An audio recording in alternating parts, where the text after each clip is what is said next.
महाराष्ट्र में बीजेपी जल्दी ही अपने मुख्यमंत्री का ऐलान करने वाली है। सूत्रों की खबर के मुताबिक 3 दिन बाद यानी 27 अक्टूबर को मुंबई में बीजेपी के विधायकों की बैठक होने वाली है। माना जा रहा है कि इसी बैठक में महाराष्ट्र के भावी मुख्यमंत्री का चुनाव कर लिया जाएगा। इसी बैठक के लिए केंद्रीय गृह मंत्री राजनाथ सिंह पर्यवेक्षक के तौर पर जाने वाले हैं। उनके साथ जेपी नड्डा भी मौजूद रहेंगे। इन लोगों की उपस्थिति में बीजेपी के 123 विधायक अपना नेता चुनेंगे। करीब 3 दिन पहले गृह मंत्री ने दिवाली बाद अपने मुंबई जाने की बात साफ तौर पर बताई थी। और मुझे लगता है कि शायद दीपावली के बाद जाना पड़ेगा। कहीं कोई पेट फंस गया है क्या? कहीं कोई पेट फंसा है क्यों इसलिए नहीं जा रहे हैं? नहीं, कोई ऐसा भेद है ही नहीं जिसमें फंसेगा। विधायक दल की बैठक का दिन करीब आने के साथ ही महाराष्ट्र में सरकार का मुखिया कौन होगा, किसके सिर पर सजेगा सीएम का ताज, ये बड़ा सवाल हो गया है। अपनी अपनी तरफ से खेमेबाजी और अटकलबाजी का दौर जारी है। सूत्रों की खबर तो यहाँ तक आ रही है कि फडणवीस का नाम तकरीबन तय कर लिया गया है। 27 तारीख की बैठक में उनके नाम पर मुहर लग जाएगी। लेकिन बीच बीच में नाम गडकरी का उछल रहा है। हालांकि गडकरी बार बार इससे इनकार कर रहे हैं। नितिन जी, महाराष्ट्र में सियासत गर्मा गई है। मुख्यमंत्री को लेके कौन होगा? विधायक दल की बैठक होनी थी, हुई नहीं अभी तक। सियासत गर्म नहीं हुई है, मीडिया गर्म हुई है। न हमारे बीच में कोई सियासत है, न कोई विवाद है, न कोई स्पर्धा है। मैं बहुत पहले 10 बार जाहिर कर चुका हूं कि मैं महाराष्ट्र में आने के लिए इच्छुक नहीं हूं। उधर फडणवीस को लेकर भी अटकलों का बाजार गर्म है। दरअसल फडणवीस संघ के करीबी होने के साथ साथ मोदी और अमित शाह के भी पसंदीदा उम्मीदवार हैं। चुनाव प्रचार के दौरान अमित शाह ने कई जगहों पर फडणवीस की जमकर तारीफ की थी। गडकरी का भी कहना है कि फडणवीस से उनके पारिवारिक संबंध है और उन्हें राजनीति में लाने वाले ही वो हैं। और देवेंद्र के प्रति और मेरे प्रति जिस प्रकार का विवाद मीडिया ने खड़ा किया वो गलत है। देवेंद्र जी को राजनीति में मैंने लाया है और इसलिए उनके और मेरे बीच में किसी प्रकार का विवाद भी नहीं है और किसी प्रकार का कॉन्फ्लिक्ट भी नहीं है। हमारी पार्टी, हमारा पार्लियामेंट्री बोर्ड, हमारे अध्यक्ष और प्रधानमंत्री सब मिलकर जो निर्णय करेंगे वो निर्णय हो जाएगा। ये कोई विवाद का विषय है, नहीं इसमें कोई गर्म हुई है हमारी पार्टी। मीडिया फालतू गर्म हुई, लेना देना कुछ नहीं, खाया पीना क्लास पूरा अठन्ना वाली कहानियां। सरकार बनाने की कवायद के बीच सीएम कौन होगा के अलावा बीजेपी के सामने सवाल ये भी बड़ा है कि सत्ता का साथी कौन होगा। मोटे तौर पर देखा जाए तो बीजेपी की तरफ से भी संकेत आ चुके हैं कि सरकार में शिवसेना को ही साथ लेगी, लेकिन शायद समर्थन लेने के लिए शर्त भी रखी जाए। वैसे शिवसेना चाहती है कि सरकार में मंत्रालय का बंटवारा 1995 के फॉर्मूले के तहत हो, लेकिन बीजेपी इस पर राजी होते नहीं दिख रही है।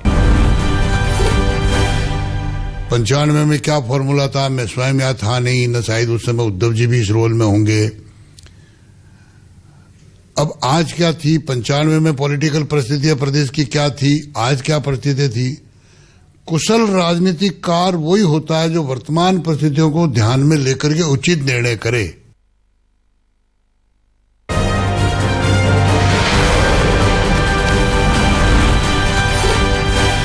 दिवाली के मौके पर प्रधानमंत्री नरेंद्र मोदी श्रीनगर पहुंचे और बाढ़ से मची तबाही पर मरहम लगाने के लिए उन्होंने केंद्र की तिजोरी का खजाना खोल दिया। मोदी ने टूटे मकानों की मरम्मत के लिए और अस्पतालों की मरम्मत के लिए 745 करोड़ रुपए की मदद की घोषणा की। उन्होंने कहा कि केंद्र सरकार बाढ़ पीड़ितों के लिए हर संभव मदद करेगी। मकानों की मरम्मत के लिए 570 करोड़ रुपया, 570 करोड़ रुपीस।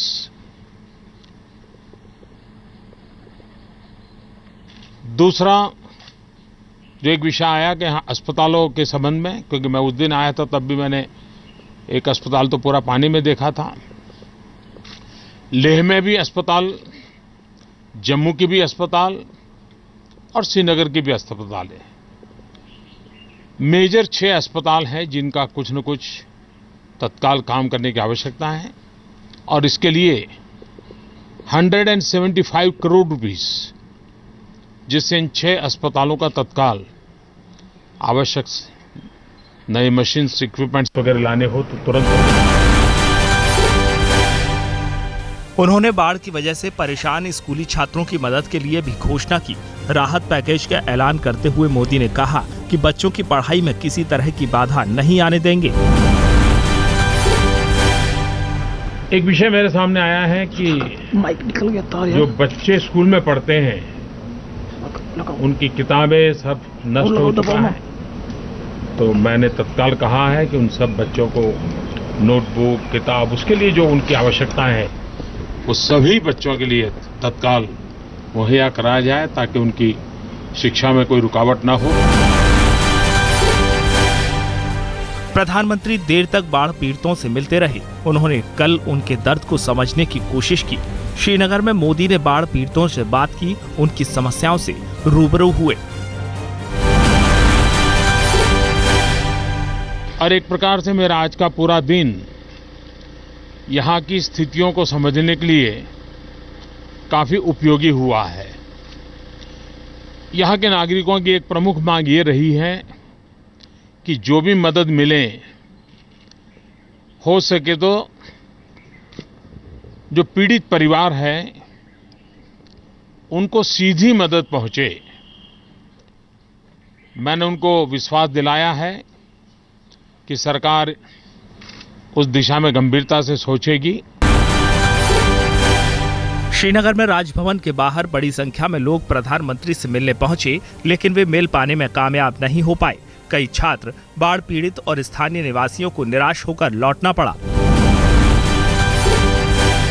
हमारा यही कहना था, ये बच्चे, ये लोग सुबह से अगर प्राइम मिनिस्टर एक जेस्चर लेके आया कि हम यहाँ पर पब्लिक को, मगर नहीं अंडर सिक्योरिटी, वो अपने ग्रुप्स के साथ मिल रहे, आम पब्लिक को नहीं मिल रहा है। जिनसे उनको गवर्नमेंट अपना ही बता देगी जी हमने वो किया, ये किया, मगर वो आम पब्लिक से पूछे ना आपको क्या मिला क्या नहीं मिला, वो तो उनको बताएंगे ही नहीं। असली बात वो उन तक पहुंचेगी। सिर्फ वो अपने फंड्स के लिए आएंगे, उनको मिल जाएंगे वो फंड्स, अपने इनको दे देंगे जो उनके होंगे उन्हीं को दे। जो डायरेक्टली प्रधानमंत्री से मिलना चाहते हैं और उनसे अपील करना चाहते हैं कि जो 44,000 करोड़ रुपए का पैकेज हमारी सरकार ने भारत सरकार को भेजा है, ये प्रपोजल भेजा है, वह पैकेज एक्सेप्ट करें और हम लोगों को वो 9-10 लाख रुपए पर फैमिली को दें जो इफेक्टेड है।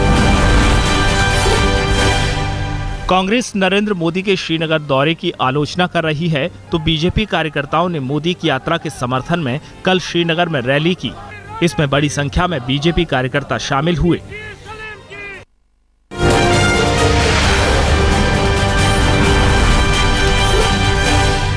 जम्मू कश्मीर दौरे के तय कार्यक्रम के मुताबिक गुरुवार को प्रधानमंत्री नरेंद्र मोदी पहले श्रीनगर जाने वाले थे, लेकिन उन्होंने सबसे पहले सियाचिन का रुख किया। मोदी पहुंच गए करीब 12,000 फीट की ऊंचाई पर तैनात जवानों का हौसला बढ़ाने। बर्फीली चोटी पर जवानों के बीच उन्होंने 1 रैंक 1 पेंशन का वादा किया। नेशनल वॉर मेमोरियल की तैयारी के बारे में जानकारी दी। साथ ही जवानों के कल्याण के लिए 5 लाख का चेक दिया। रोशनी के पर्व पर अपने हाथों से जवानों को मिठाई भी खिलाई। सियाचिन में तैनात जवानों की मोदी ने जमकर तारीफ की। दरअसल यहाँ कभी कभी पारा लुढ़ककर -60 डिग्री तक पहुँच जाता है। पीएम ने कहा कि विपरीत हालात में जवान जागते हैं ताकि देश चैन से सो सके। आज भारत चैन से सोता है क्योंकि आप दिन रात जगते हैं। वो सुख शांति की जिंदगी जीता है क्योंकि आप कष्ट झेलते हैं। क्रीम कलर का पैंट, जैकेट, लाल मफलर और काले चश्मे में मोदी बर्फ की चोटी पर बने भारतीय जवानों के पोस्ट पर पहुंचे थे। वहां जवानों ने दिल खोलकर उनका स्वागत किया। मोदी ने कहा कि दिवाली के मौके पर जवानों के साथ होने पर उन्हें गर्व महसूस हो रहा है। वो कुछ और होता है, लेकिन आप तो भारत माता की भक्ति में ऐसे खप गए हैं कि परिवार कहीं और दिवाली मना रहा है, आप कहीं और मातृभूमि की रक्षा में तैनात है।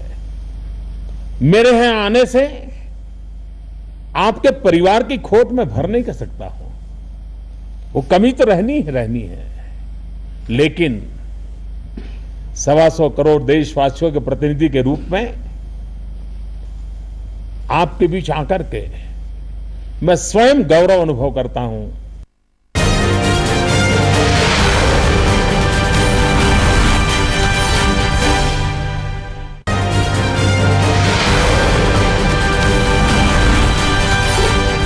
गाजियाबाद के इंदिरापुरम के ज्ञान खंड में कई फर्नीचर दुकानों में आग लग गई। सेंट थॉमस स्कूल के पास एक प्लॉट में बनी 5 फर्नीचर और बांस बल्लियों की दुकानें आग के हवाले हो गईं। लाखों का माल जलकर खाक हो गया। बताया जाता है कि पहले आग ज्ञान खंड की अवैध दुकानों में लगी, बाद में एक 3 मंजिला इमारत भी इसकी चपेट में आ गई। आग बुझाने के लिए फायर ब्रिगेड की 7 गाड़ियां बुलाई गईं, तब जाकर इस पर काबू पाया गया। मुजफ्फरनगर के थाना कोतवाली इलाके में भी देर रात एक प्लास्टिक की दुकान में भीषण आग लग गई। दुकान में प्लास्टिक का सामान होने की वजह से आग फैलती गई। लोगों का कहना है कि पटाखे की वजह से दुकान में आग लगी। कुछ ही देर में दुकान शोलों में तब्दील हो गई। रिहायशी इलाका और तंग गलियां होने के कारण दमकल की गाड़ियां नहीं पहुंच पाईं। नतीजा, लोग आग बुझाने के लिए जूझते रहे। दिवाली की शाम दिल्ली के अक्षरधाम फ्लाईओवर के पास एक करोला कार जबरदस्त एक्सीडेंट का शिकार हो गई।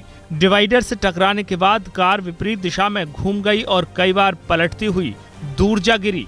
कार सवार नोएडा की ओर से आ रहे थे। बताया जाता है कि कार की रफ्तार काफी ज्यादा थी।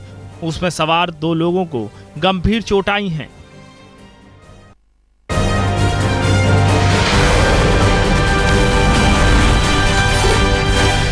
दिल्ली से बरौनी जा रही वैशाली एक्सप्रेस में लूट की वारदात सामने आई है। दिवाली से एक दिन पहले की यह घटना गाजियाबाद और अलीगढ़ के बीच हुई। पीड़ितों का आरोप है कि बदमाशों ने पहले ट्रेन की बोगी की बत्ती काट दी, फिर उनके रुपए छीन लिए। बदमाश हथियारों से लैस थे, लिहाजा किसी ने उनका विरोध नहीं किया। इस वारदात के बाद ट्रेन की सुरक्षा पर भी सवाल खड़े हो रहे हैं।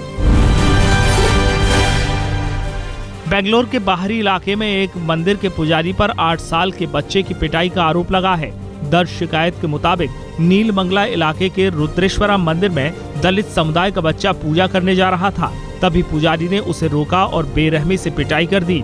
पुलिस ने इस मामले में केस दर्ज कर दोनों पक्षों का बयान दर्ज कर लिया है।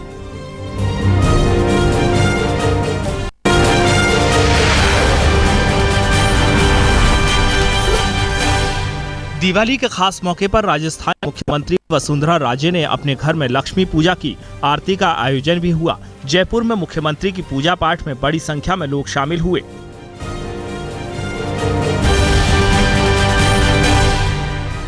पश्चिम बंगाल की मुख्यमंत्री ममता बनर्जी ने दिवाली के दिन काली पूजा की। बड़ी संख्या में पार्टी कार्यकर्ताओं और परिवार के लोगों की मौजूदगी में हवन और मंत्रोच्चार हुआ। इस मौके पर ममता बनर्जी ने ऐलान किया कि मरीजों को राज्य के अस्पतालों में बेड के लिए पैसा नहीं देना होगा। हरियाणा के मनोनीत मुख्यमंत्री मनोहर लाल खट्टर ने भी दिवाली मनाई। अपने विधानसभा क्षेत्र करनाल में दिवाली के मौके पर लोगों से मुलाकात कर दिवाली की बधाइयां देते रहे। इस खास मौके पर अपने सीएम से मिलने के लिए भारी भीड़ उमड़ी। बाबा रामदेव ने हरिद्वार में लक्ष्मी पूजा की। पतंजलि योगपीठ में आयोजित हुए पूजा पाठ में बड़ी संख्या में उनके शिष्यों ने हिस्सा लिया। रामदेव के सहयोगी बालकृष्ण भी इस मौके पर मौजूद थे। धोनी ने इस बार की दिवाली रांची में अपने घर पर मनाई। धोनी की मौजूदगी में उनके घर के दूसरे सदस्यों ने जमकर आतिशबाजी की। हरमू रोड स्थित धोनी का घर रोशनी से नहाया हुआ था। इस मौके पर उनके कई दोस्त भी उनसे मिलने पहुंचे। दिल्ली पुलिस के कमिश्नर बीएस बस्सी ने पुलिस वालों के साथ अपनी दिवाली मनाई। बस्सी राजधानी की सुरक्षा में लगे पुलिस कर्मियों से मिलने और बधाई देने के लिए खुद घूमते रहे। उन्हें मिठाई बांटकर पावन त्योहार मनाया। बीती रात कई इलाकों में पुलिस कमिश्नर कई इलाकों में पहुंचे। जब भी कोई त्यौहार होता है तो उसमें हमारी जिम्मेवारी होती है कि हम अपना काम मुस्तैदी से करें ताकि जनता त्यौहार को अच्छे से मना सके। तो दिवाली एक इस प्रकार का त्यौहार है जिसमें पूरी दिल्ली में चहल पहल रहती है। तो पुलिस का इंतजाम भी पुख्ता रखने के लिए मैक्सिमम स्टाफ मोबिलाइज करके सड़कों पे लगाया जाता है।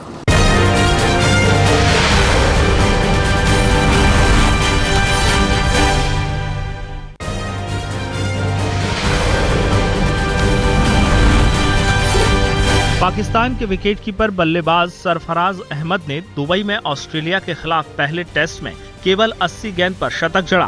पहले टेस्ट के दूसरे दिन 27 साल के सरफराज ने 109 रनों की पारी खेली और पाकिस्तान की पहली पारी को 454 रन तक पहुंचाया। मेहमान टीम के सलामी बल्लेबाजों ने भी करारा जवाब देते हुए शतकीय साझेदारी की। डेविड वार्नर ने टेस्ट क्रिकेट में लगातार छठा अर्धशतक जड़ा। पाकिस्तान क्रिकेट बोर्ड ने ऑफ स्पिनर सईद अजमल को इंग्लैंड भेजने का फैसला फिलहाल टाल दिया है। आईसीसी ने अजमल को गेंदबाजी के दौरान 15 डिग्री से अधिक कोहनी मोड़ने के मामले में दोषी पाए जाने के बाद सस्पेंड कर दिया था। वो इंग्लैंड जाकर अपने नए गेंदबाजी एक्शन का टेस्ट कराना चाहते थे। पीसीबी अगले साल होने वाले वर्ल्ड कप से पहले अजमल के एक्शन को सुधारकर उन्हें टीम में वापस शामिल करने की पुरजोर कोशिश कर रहा है। इंग्लैंड के पूर्व ऑलराउंडर एंड्रयू फ्लिंटॉफ एक बार फिर 2020 क्रिकेट खेलते नजर आएंगे। ऑस्ट्रेलिया की बिग बैश लीग में ब्रिस्बेन हीट के साथ एक शॉर्ट टर्म करार साइन कर फ्लिंटॉफ ने अपनी वापसी का ऐलान किया है। 79 टेस्ट और 141 वनडे खेलने वाले 36 साल के फ्लिंटॉफ ने इसी साल लैंकशायर काउंटी टीम के लिए मैदान में उतरकर क्रिकेट में वापसी की थी।